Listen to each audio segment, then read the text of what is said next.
इस व्रत के करने से क्या होगा? इसको करने से अंधों को नेत्र मिले, लूलों को हाथ मिले, निर्धन के घर धन आए, बांझी को संतान मिले, मूर्ख को विद्या आए। जो जिस कामना से व्रत करे माँ उसकी इच्छा पूरी करती है। बहनों, मेरे पास भी धन नहीं है, विद्या नहीं है, कुछ भी तो नहीं है। मैं तो दुखिया हूँ।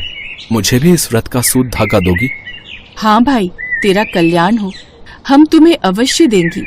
लो, इस व्रत का मंगलसूत्र लो। धनंजय ने भी उनके साथ व्रत किया और माँ अन्नपूर्णा की कथा सुनी। व्रत पूरा हुआ, माता अन्नपूर्णा विराजमान है। ये देखकर धनंजय, माता, आप तो अंतर्यामी हो, आपको अपनी दशा क्या बताऊं?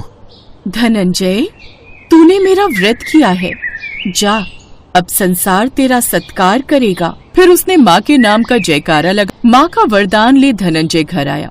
सुलक्षणा से सब बात कही। माताजी की कृपा से उसके घर में संपत्ति उमड़ने लगी। छोटा सा घर बहुत बड़ा हो गया। अनेक सगे संबंधी आकर उसकी बड़ाई करने लगे। माँ अन्नपूर्णा का अच्छा खासा आशीर्वाद तुम्हें मिला है धनंजय। बिल्कुल ठीक कह रहे हो भैया, लेकिन इतना धन और इतना बड़ा सुंदर घर है, लेकिन संतान नहीं, तो इस कमाई का कौन भोग करेगा? सुलक्षणा से संतान नहीं है, इसलिए ऐसा करो, अब तुम दूसरा विवाह करो। रिश्तेदारों की बात उनके मन पर लग गई और सुलक्षणा ने धनंजय को दूसरा विवाह करने को कहा। अब धनंजय को ना चाहते हुए भी दूसरा विवाह करना पड़ा और सुलक्षणा को सौत का साथ सहना पड़ा।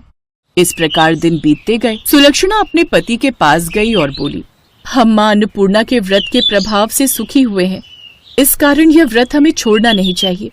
यह माता जी का प्रताप है जो हम इतने संपन्न और सुखी हैं। ठीक है, तुम व्रत का अनुष्ठान करो, हम माँ अन्नपूर्णा का अनुष्ठान अवश्य करेंगे। लेकिन धनंजय की दूसरी पत्नी को ये बात अच्छी नहीं लगी। वह धनंजय को अपने साथ ले गई और उसने उसके व्रत का वह सूत तोड़कर आग में फेंक दिया। उस सूत में आग लगते ही माँ अन्नपूर्णा का कोप अचानक जाग गया और उनके घर में अचानक ही आग लग गई। अब धनंजय के पास कुछ नहीं रहा, इसलिए उसकी दूसरी पत्नी उसे छोड़कर चली गई। आप घबराइए मत, एक बार को पूत कपूत हो सकता है, लेकिन माता कुमाता नहीं हो सकती। इसलिए हम दोनों मिलकर एक बार फिर माँ अन्नपूर्णा का व्रत रखेंगे और पूरी भक्ति से आराधना करेंगे। एक बार फिर उन दोनों ने पूरी श्रद्धा से, पूरी भक्ति भाव से माँ अन्नपूर्णा की पूजा की। धनंजय, मैं तेरी और तेरी पत्नी की पूजा से प्रसन्न हूँ। ये मेरी स्वर्ण मूर्ति ले और उसकी नियमित पूजा कर। तेरे घर में कभी भी किसी चीज की कमी नहीं होगी और तेरी पत्नी की पूजा से भी मैं अत्यंत प्रसन्न हूँ। उसे मैं पुत्र का आशीर्वाद